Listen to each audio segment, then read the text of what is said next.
By now, you've probably heard my magic wand story. It's a brand that's been part of my personal journey for more than 20 years. But no matter how many times I sing Magic Wand's praises, I'll never be able to fully capture the story of this incredible brand. Well, now journalist and author Kate Sloan just completed a limited audio series documenting the history and impact that Magic Wand has created over the last 56 years. It's called Making Magic. And the series chronicles Magic Wand's incredible brand story through interviews with nearly 40 experts, performers, business owners, educators, and fans. So I got a sneak preview of the series, and what I loved is that Kate weaves together snippets from all their interviews into this amazing story arc. She covers Magic Wand's journey from appliance store massager to its legendary influence on culture and sexual independence, and it's all just fascinating. The first episodes of Making Magic are available now at makingmagicseries.com or on all popular podcast platforms. Just search for Making Magic or visit makingmagicseries.com today. Thanks for listening to Sex with Emily. I'm Dr. Emily, and on today's show, I'm talking about women's orgasms and the masturbation habits of Americans. Plus, I'm taking your sex and relationship calls. Topics include all the latest research about women's orgasms and how we feel about it, how often Americans are masturbating, what they're thinking about, and so much more. Is sex addiction real, and is it over or underdiagnosed? And you're trying to conceive, but how do you keep things sexy? All this and more. Thanks for listening. Into his eyes. They're the eyes of a man obsessed by sex. Eyes that mock our sacred institutions. Bedroom eyes, they call them in a bygone day. Hey, Emily, you got a boyfriend? Because my man E here, he just got his heart broken. He thinks you're kind of cute. A girl's got to have her standards. Oh, my. Do women know about shrinkage? Isn't it common knowledge? What do you mean, like laundry? It shrinks? Can we not talk about sex so much? Are you kidding me? Oh my God, it feels so good. Being bad feels pretty good. But you know, Emily's not the kind of girl you just play with.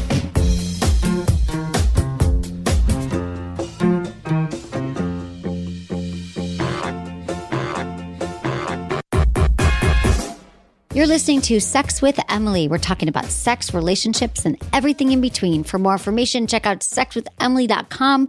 Find us on all social media. It is Sex with Emily across the board. Also, intentions.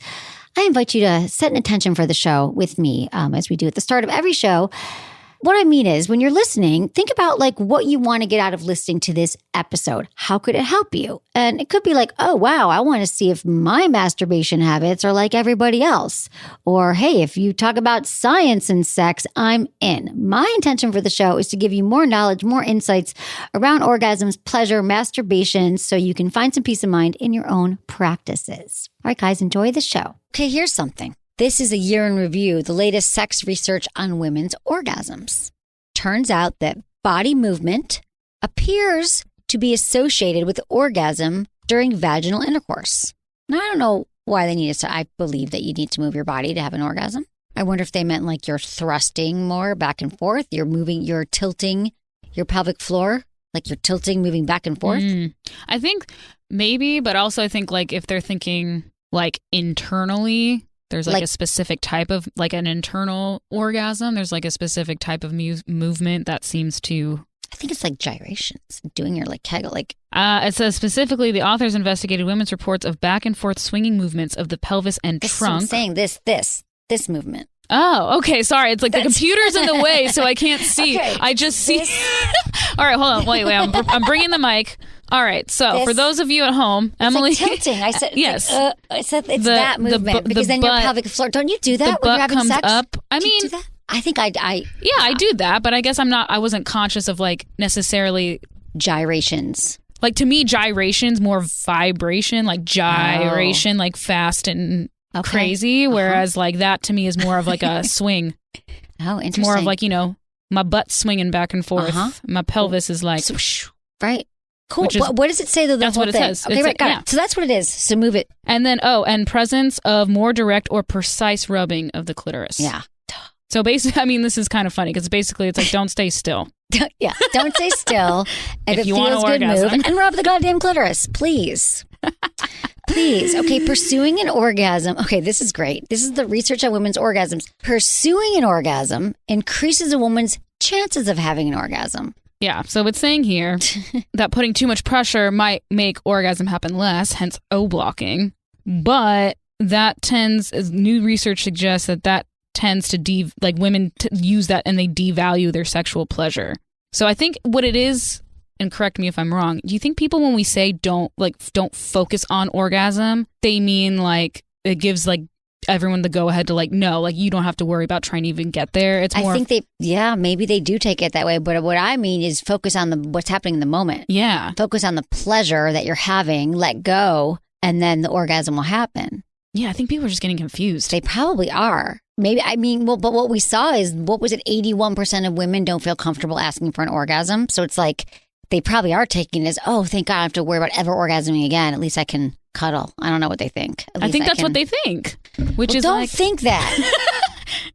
Don't think that. That's the PSA right now. You deserve orgasms. We all deserve them. Okay, the next one is faking an orgasm isn't necessarily bad. It just depends on why women are faking. Now, I think it's always pretty bad. Not bad. We've all done it, but usually we're doing it because we don't want our partner to feel bad and we just want it to be over with. I think those are the reasons. So what's the other? Oh, okay. I actually like it's. So it's more of the it's the fake it till you make it situation. So sometimes the act of beginning to fake an orgasm can actually elevate your own sexual arousal. Yes, that is true. Okay, I believe that. I believe that sometimes that can happen. It's a slippery slope, though. I think it is true that but that's only if you're familiar with your orgasms and how it happens. I think if you start to act as if, meaning, let's say, when you orgasm, you are moving your body, you're breathing in a certain way. Sometimes when you start to do that, it can happen anyway. But I don't think you don't want to go full force and just fake it. Like maybe you're like, oh, false alarm. Well, basically, and what it's saying here is like, if you're faking your orgasm for your partner because you're like, I'm not getting there, or it's going to make them insecure, then it's not good. But if you're faking it because it's kind of like, I'm doing it because then it'll actually help me get there better, then it's fine. Yeah, that we are in support of you faking it if it means that you're going to get there, for sure. If there's news stories and one of them has a study about masturbation that I have not heard yet and that I think will be fascinating, and it's masturbation. I want to talk about it. How often do Americans masturbate? Oh. What do you guys think? Men, women, on average, per month. Oh, per month. Oh, wow. Oh, gosh. Men, per month. Men? Okay. Men, I would say... Well, with 15. Based on my man, though, it's like twice a day. He does. I think that's a lot. Who has time for that? So 60. He does it in the morning and he does it your before guess bed. Is 60. Yeah, so 60. Well, no, because she said it's twice a day. Yeah, that's a lot. I do math, which is rare that I do math and my show. I'm doing 15 times a month. Okay, women. Okay, women. Okay, that I think is going to be way less. I really do. It is 50. It is 14 for men. Oh, nice. Good job. Thank you. For women, I'm going to go with like I'm going to say 5. Yeah. Okay, 7. Yeah. 7.8. Nice. Okay, but sad. Sad. Yeah. Nice. It's not enough. Okay, so let's move on to the interesting parts that I thought were very interesting. Who do you think Americans fantasize about while masturbating besides their partner? Celebrities, 34%. Wow. I wouldn't have thought celebrities was top, but that makes sense. Mm-hmm. Ex-romantic partners. Oh. That makes sense. Well, you guys 33%. already Just sleeping below with celebrities. them. Ex, though. You slept with them. You're with your current partner who you love and sex is great, but that's the only person you've been having sex with for the last year or two. So then you're like, what's another sexual experience? And then you go blip and you flip back because you're like, I can't masturbate. I love my partner. And then you go back to that memory and then you jack off. That's easy and easily accessible. Just like a celebrity's face, perhaps. Friends, 33%. These are our common to the top, Wow. Like a guy friend. No. Some guy friends are hot. That's weird to me. I mean, really? I've never thought about a guy friend, though. No. Porn stars, 28%. That would make sense. Yeah. Only their romantic partner, 25%. This is what they masturbate, selects what they masturbate besides their partner. Okay, this is interesting. Ready, guys? Coworkers.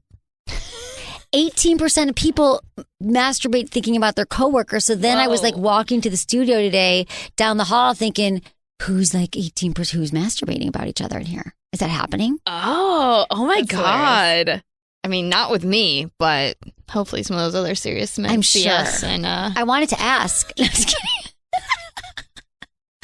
Coworkers. I know some that think you're very attractive, Emily. That's all I can say. Workplace. Are you allowed to date people that work here? Is it in the contract? I think I honestly I don't know. I don't know if it's, I know people have dated here. Like, I know that has been a thing, but not like here in LA. I mean, I've known people in like New York that have done that people told me about anyway. In New York. Okay, so I thought this was really interesting too, you guys. We're talking about, we got some sex in the news here. Americans' perceptions of masturbation while growing up. 31% say it was shameful. 31%. And I'm going to say that many of them probably still feel that way. 31% it was healthy and natural. 28% neutral to it. And 22% said it was it was bad or sinful. Something that only adults do was 17%. Okay, it was gross. Okay, so this isn't good. So 80% of what we thought about as children was negative when it came to masturbation. Wow. Yeah. Was negative, that it was wrong, shameful, gross, for adults only, didn't know what it was. So literally, 90%, no one knew what the fuck they were doing or what it was and felt bad. I don't know if I believe this. How Americans feel after masturbating, I will believe. 34% relaxed, ready to sleep. 24% great mood, better mood.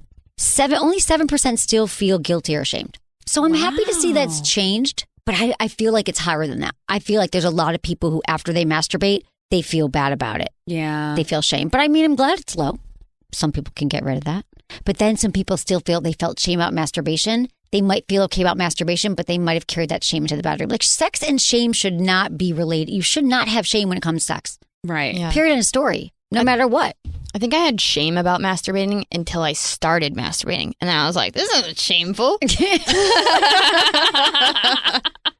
Or are you guys kidding? Right. But I was always told not to, so I didn't. Even though you're like, this is good, but I'm a good girl, so I won't do it. But they're wrong. Catholic. I didn't know. Yeah. They do tell you, like, when you're, because I grew up Catholic too, and it was very shameful to be like doing any of that kind of stuff. You have to confess it to the priest, it's or like, you I don't can't want to get have to Holy do that. Communion. Right. It's like, I want my little chip, the bread. So you're like, I can't masturbate because then I can't get the bread because I can't lie. Exactly. Right. Yeah. So what point in your life do you go, oh, I guess it's not shameful? Many people never do that. Well, I stopped getting the bread a long time ago, I'll tell you that. Yeah. But I'm still masturbating and occasionally going to church. Yeah. But you don't feel bad about it. I don't feel You're like, bad I'll take at the all. bread and I'm not talking to you. I'm not making a stop. I'm not making an appointment. I with just the- don't get the Make an bread. appointment. Because then I For the don't confession feel booth. bad. I didn't want to Yeah. do 10 Hail Marys and 10 Our Fathers. I was like, Can't you just text it? You can't like text him and be like, No. here's what I did. But then you could say, it'd probably be easier to be shameful and admit it to your priest. One year, Like, I'll he- do the Hail Marys at home. One year he there's was apps like, for everything. I Confess just- to an app. yes, that'd be awesome. But one year, probably he is. was just like, I need help decorating the church if you want that to be your punishment. And I was like, Wait, what yes. did you tell him? Did you tell him that you masturbated? I told him everything. You really did? Yeah, I really did. wow. I've never done that. You said I masturbated and he made you put up the lights for the Christmas show? Yeah. Masturbate, sex before marriage. Oh, wow. No wonder why it Decorate took so the long to church. get those bathroom lights in my house. I had shameful memories around it. She wouldn't do it. It took forever. Here's the thing. We tried it, some different options coming. I finally did the research, found the right lights. She's like, what did I do wrong that I have to hang up these lights in her bathroom? It's funny. It's probably true. Who knows what's going on? No, see, this is the problem, you guys. This is the challenge, is that a lot of these things happen in our childhood and they get weaved into our adult life. And I'm not saying you were triggered by those lights, but there's good examples for everybody in our lives. We don't remember where it comes from. And then that's why therapy's good too, or coaching or journaling. You'll figure it all out. We're going to take a quick break, and when we come back, we're going to get into your calls.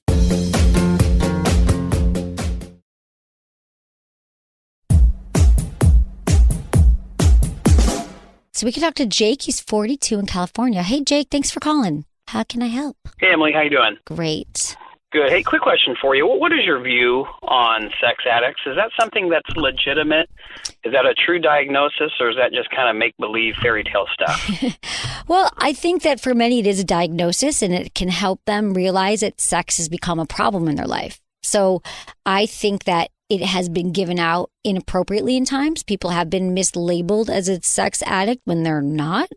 But I think that for many people who have been, and they've been able to get help through like Sex and Love Addicts Anonymous, they've been able to look at their porn watching and find that, oh, maybe I do have a problem with porn or with having sex with people that aren't serving me and all that stuff. So why do you ask, Jake? Would you say that because you feel that people are labeled as a sex addict if they're starting to have relationship problems as far as it's taking place, as far as having real relationships with people, and it's almost overwhelming them on a day-to-day activity? Well, I think that people, why do I think that people call people sex addicts? Is it because they're having a lot of sex? I think people do it because they don't understand sex. Yeah. Yeah, I guess to that point, I think some people maybe are labeled as a sex addict because they think it's affecting their personal life. Or is it to where people are labeled sex addicts just because they enjoy having sex and they think about it all the time? I don't know if there's a line. There is a line. I think people are mislabeled as sex addicts a lot because we don't understand sex. So we think, oh, if someone's open and talking about sex, they must be a sex addict. Because the way we're socialized and we're so backwards, especially, in our country about sex, it's like we're all thinking about sex. We all want to have sex. But the second someone's talking about it openly and publicly, well, they must be a sex addict. So that's where I think it's damaging when people are like, it's not real. Jamie was just called a sex addict last week. I don't think Jamie's a sex addict. But her friends think she's her best friends. We're like, we've discussed it, and we think you're a sex addict because Jamie's all about sex, her job. She talks about it. She's got a room full of vibrators. I don't think Jamie's a sex addict. But I think that when there's consequences, with people who are sex addicts, when there's consequences in their relationship, they're cheating and they can't help it, or they're watching a lot of porn and then they can no longer get turned on by humans. That's by real people in front of them. So, yeah, Jake. Okay, that's all I need to know. Thank you so much. Thanks for calling, Jake. Appreciate it. It's true. There are some people who think it's not real. And this is what bothers me. When people want it, it's like, I'm gonna draw the tie between sex addiction and squirting right now. When people are like, is squirting real, Emily? Do you think that it's squirting? Is it pee? Is it not? I'm like, I don't fucking care. Traces of urine, yes. But it's squirting. And if you squirt and it feels good, put down a towel, like there's no problems, right? Mm-hmm. With sex addiction, same thing. It's like, yes, we can debate. I guess I'm talking about the debate aspect of it. Is it a sex addiction thing? Is it not? Should it not be an addiction? Is it mislabeled? I think we do mislabel sex addicts a lot. I think that we don't understand sex as a society. So we're like, well, they're probably an addict. Or you hear about a celebrity who's cheating on their wife and then they're like, oh, well, she went to sex rehab. Sometimes I think it's a little egregious. Yeah. But what I've seen is that there is an increase in people who are having problems around sex with porn, with, sometimes they call it sex and love addiction, which is another 12 steps problem, people who are addicted to just loving and relationships. And so I think if that does resonate for you and you've been labeled as a sex addict and then you've actually gotten help and it's worked, it's great. I don't care what you call it. So I think it's a debate that's just wastes our time a little bit. I'm glad he asked that though. Yeah. But I feel like it's like there is a huge debate in the sex world community, it's therapist community. Is it real? Is it not? And I just think I'm just going to cut this portion out and just send it to all my friends. Please do. Jamie's not a sex addict. I mean, she's a sex enthusiast.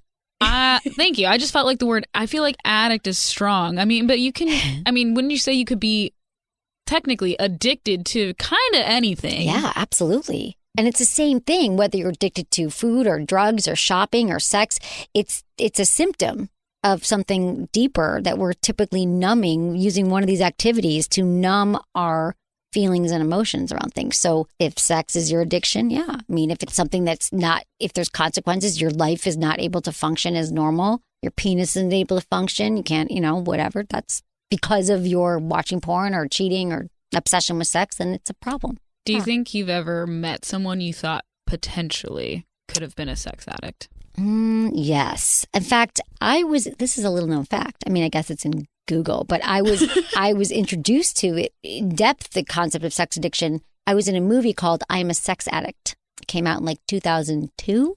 What? It won a bunch of awards. Hold on. So please. You keep talking. Director named Kaveh Zahedi, and a lot of people see this now. It's replaying on television all the time. And he asked me, he is a recovering sex addict, and he asked me to be in his film, and I'd never acted in my entire life, and I was a documentary filmmaker, and I was like, why would I want to be in this film? I read the script, and my boyfriend at the time was like, it could be just really cool to be in a movie. At first I thought it was kind of misogynistic just reading it, because I actually at the time was not doing this profession. I was making a film about politics at the time. But I thought that in reading the script and then after thinking, oh, I get it. I thought it was like misogynistic because I didn't understand about sex addiction. And, and all I'm saying is that was my first introduction to knowing someone who'd been through sex addiction. So you can Google it. You were Krista. I was Krista. And it was on like a bunch of bus stops in New York for like months. It won awards. I think it's a good film. That was me at 30. What was your, so you were Krista. What does Krista do? I am his girlfriend. And we meet in college. He goes through the movie. He has 4 girlfriends in the movie. It tells his life story of being addicted to prostitutes. Mm-hmm. And when he tells me that he's having problems with prostitutes, I like freak out. We meet in film school. I don't understand it. I was like, it's like rape. These women have no choice. How dare you be with I was just very misunderstood. I was his girlfriend who didn't understand why he had to be with other women. So I was sort of, yeah. And in the movie, he goes through a series of girlfriends. And then at the end, I don't want to spoil it for you. But in the end, he's, figures it out. I'm going to find this somewhere. I'm going to watch I can't believe how long my life has been. I found we didn't like a talk picture about. of your back, but I think that's definitely. No, that's not me. That's not the you. other No. girlfriend. Oh, no, that's a prostitute in the movie. Oh, okay, sorry. But I like that it's a compulsively true comedy. Yeah, it's a comedy. No, it's a. I'm think watching this. I know. I'm going to find it. Screening. Yeah. It's on Netflix. I believe. Is it? iTunes, Netflix. How have we not discussed this? Yeah, this is. It's called I'm a Sex Addict. It won awards, right? You see it. It won a bunch of awards. Yeah. You can watch the trailer, everyone. I made no money on it. They're not getting it. They're not getting paid for this ad. We had to reshoot it. It took like 3 years. Wow. It was a whole thing. Yeah. Just watch. Just watch it. Oh my God. I know. Oh, and you're Krista with a CH. I don't know why I find that interesting. I just do. Yeah. It was interesting. And at the time, it's funny. Like looking back at it, I didn't do. You'd see this. I wore no makeup. I was like, this is annoying. I'm trying to make my own documentary, and I kept showing up. It took so much time. But looking back at it, I look at it. I'm like, oh God, I wish I wore makeup. And then number 2, I just didn't know how to. I never acted before. We can rent it on Amazon or Apple at the moment. Oh, on iTunes. I'm renting it on Amazon and I'm watching. You get a kick out of it. I don't know how we never see. Every day we're learning. I'm going to tell my mom I'm renting that on her Amazon. Okay, perfect. So if you see that, Mom, right? Exactly. I'd love to know what you guys think of it. I really haven't seen it in years. I will take extensive notes. Perfect. Watch Misadvised too on Bravo. That was. I have seen some clips I watched of that. You did. I watched it when it was actually on air, and I loved it. Yeah, I San loved Francisco. it. Yeah, very exactly. Different. Yeah. Very different. Okay, let's talk to Becky, 33 in Ohio. Hey, Becky, what's going on? How can I help you? Thanks for taking my call. I wanted to know, my husband and I are trying to have a baby. I'm on Lexapro, and he's not, but I'm the more sexual one. And so we've been together for 10 years. We're really struggling to have sex, to even just like get it on a little bit, and we need to make a baby, essentially. Right. And we wanted to know what should we do? I mean, I'm the one in the relationship who was way more sexual, and since I've been on the Lexapro, has just killed my sex drive completely. Well, okay, so Becky, this is such a good question, and it's good timing because we actually just had a podcast. There's a woman that I really respect and admire. Her name is Denise Wiesner, and she just wrote a book called Conceiving with Love, and it's all about and she was on my podcast. So if you search Sex with Emily, she talks about this is a huge problem with so many couples. They're so focused on making the baby, then their sex life just evaporates. So I really think it's a matter of, first off, I would talk to your doctor about the Lexapro and see if they could kind of adjust the dosage because, it's sometimes they can do that. And they could add something else in, or just, I don't know. I feel like if you've no desire, and can you have orgasms? Do you know? I can. No, since I've been on the Lexapro, I can't. But before, I had no issue with it. Well, that's why I just I get the Lexapro, SSRIs, but this is just the thing that for so many women, sometimes you could play with them a little and just, I don't know. I would go back and talk to your doctor who prescribed them, your psychiatrist, and just see if you could lower the dose just a little bit. Sometimes you can do it on the weekends. I don't know about Lexapro, so that's one thing. But the other thing is, what I think is it's such a good opportunity right now to really have a conversation with your husband about your sex life.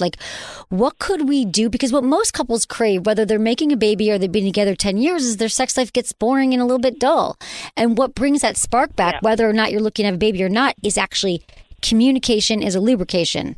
Talking about sex and then figuring out some fun new things you guys could do together, whether it's toys or lubes or, role playing or having a date for sex, getting a hotel room when you're ovulating and getting getting out of your head about it and making it interesting for both of you so you're craving the sex again. And especially if you're having low libido right now, it could be fun, just to to kind of add in some additional things that are novel, you could start by taking our yes, no, maybe list, which is on our website, also at sexfamily.com. And this list is something you could just like, you guys could take it together and it's like kiss, do we like deep kissing? Yes, no, maybe. Spanking? Yes, no, maybe. Dirty talk. And it could just start a conversation with you and your husband about some things you want to try that are a little bit different. Okay. And maybe if you've never had these conversations, I think it'll be really helpful for you to be like, oh, well, let's try that one night. And I think maybe going to a sex toy store one night and getting some lubes or toys, especially if orgasm is a problem for you right now, I would say like, do not hesitate to get a toy. We love the Jeju Mimi is one of our favorites to use during intercourse, and it's killer orgasms. And listen to the podcast together. I don't know how much time you guys have together, but a lot of couples have kind of helped. It's to help start the conversation. I could go on and on, Becky, but does any of that resonate with you or help you out to start with? Yeah, absolutely. Okay. We've spoken about it before for sure, and we actually did go to a sex shop and we bought some things, but they were so out of our comfort zone that we just never used them. Right. That happens. Like you like jump the gun. You're like, this will be fun. You're like, what do we do with this? I think we got very businesslike about it too. We started researching there was a whip with the tails, and we went on Google, but it didn't get us excited at all. We were sort of just like in this mode of how do we use it, and then it never got used. Right. Well, that's what happens sometimes. People like jump the gun and they're like, oh, this toy seems really hard, or this whole elaborate thing. Maybe you just want more clitoral stimulation. Maybe you guys want to talk dirty or role play. Or honestly, my podcast, I've been doing it for like 14 years. You guys could binge on some episodes that sound interesting to you, and I think you'll get a lot of ideas from that too. Okay, let's talk to Mark, 45, in Connecticut. Hey, Mark, how can I help? Hi, Dr. Emily. So nice to talk to you live. Nice to talk to you, too. I am, thank you. I'm coming off a divorce, long-term divorce or long-term marriage with a very poor sex life when it existed. Okay. And about 6 months through this separation period, a coworker kind of took me in, helped me find a place. And after about 3-4 months of being there, a relationship developed. Absolutely love the woman. Sex life is great. Everything about it is perfect. However, to be honest, there's been a lot of women that have come out of the woodworks and become available. And there's this overwhelming feeling of like wanting to date other people or maybe just have sex with other people and experience that having gone through such a long drought. Yeah. And I'm in this like crossroads of, am I getting into a immediately too committed of a relationship too soon and not, sounds like you, yeah. Better term? Well, Mark, that sounds like exactly what's happening. So wait, so you were married for a long time. How long were you married? 18 years. 18 years. And then you're just going through the divorce right now. It just finalized. Okay. So now you're saying you've been dating someone for like a few months and she wants to kind of make it, official kind of thing. Yeah, make it boyfriend, a full girlfriend, time, and I do care for her. I know you do. So here's what I think, Mark. I think you got to honor this. I think you're absolutely right. For 18 years having a sexless marriage, and now you're dating and you're tasting all the flavors that are out there. You've only been having chocolate, right? And so I think that this is kind of a process that a lot of people have to go through. So for you, it's like, yeah, maybe you are, you would like to go out there and experiment otherwise. So I think what I would recommend that you do, Mark, is be really honest with this woman, because I believe that, now listen, I know I live in California, you live in Connecticut, like things are different in different parts of the world, different parts of the country. But I'm also going to say that to be honest and to be like, you know what, I love this relationship and what we're having and all the things you like about it, but I can't help feel that I really need some time with myself. I need to go out and experience other people, other things, and maybe there's a way she would still be okay being with you. Will you do that? Or maybe she won't. But I feel like when people say it in a way that's, let's try something that's, alternative, like an alternative relationship style where it's non-monogamous or it's, it really can work. So I think that we're so black and white thinking like either we're committed or we're not. But I think there is this in-between area that I've seen a lot of people, and I know, and I advise people, and they've successfully been able to navigate it, Sure. Yeah. So I would recommend that, but because I think if you stay in the relationship and you don't get these needs met, that'll be equally frustrating. So I think being honest about it and going slow with the conversation and just kind of making sure you're careful in your words, because if you're like, I just want to bang a bunch of chicks, like that's what she's going to hear anyway. So saying like, this is just soon for me and I really appreciate this, but I can't help this feeling. And I could tell you when I'm going on dates, or we could, figure out what, and she might be like, no way, I could never handle that. And then I feel like you can listen around, tell me more about that. What would it be like? Like, what would you need from me for it to feel okay? I just think, that's a conversation you have to have. And I don't think that people are having that conversation enough, because I think that a lot of relationships can work out, but we just don't give it the chance. And if it doesn't, then you have to decide. I think you're right. Okay, cool. Thanks. Okay, Thanks, Mark. Good. Thanks for calling. Have a good night. As always, you guys rate us wherever you're listening right now. Just look down on your phone, like whatever app you're listening on. Give us 5 stars. We love that. Comment on iTunes. Super helpful. And thanks everyone for listening. And thanks to my awesome team, Ken, Kristen, Elisa, Brian, our interns, producer, Jamie, and Michael. Was it good for you? Email me, feedback@sexwithemily.com.